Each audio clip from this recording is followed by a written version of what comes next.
Welcome to the Genius Factory. Enjoy the video. In this video, I will explain how to make kimchi for gut health. First, gather your main ingredients: napa cabbage, daikon radish, and carrots. You will also need a variety of seasonings like gochugaru, garlic, ginger, and fish sauce. Ensure all your vegetables are fresh and free from blemishes for the best flavor and fermentation. This guide will walk you through each step to create delicious, gut-friendly kimchi right in your own kitchen.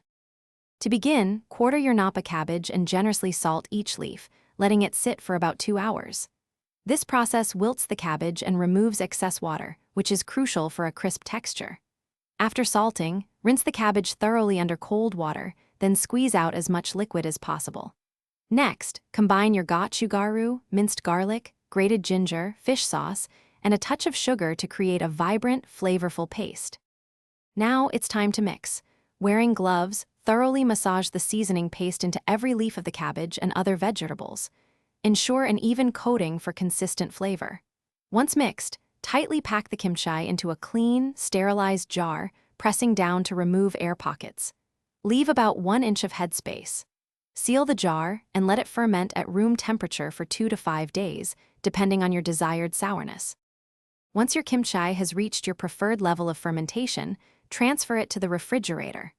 Cold temperatures will slow down the fermentation process, allowing you to enjoy your homemade kimchi for up to several months.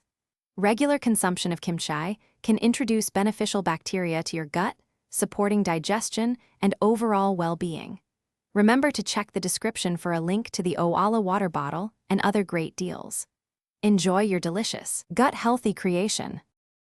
Thanks for watching. If you found this helpful, don't forget to like and subscribe.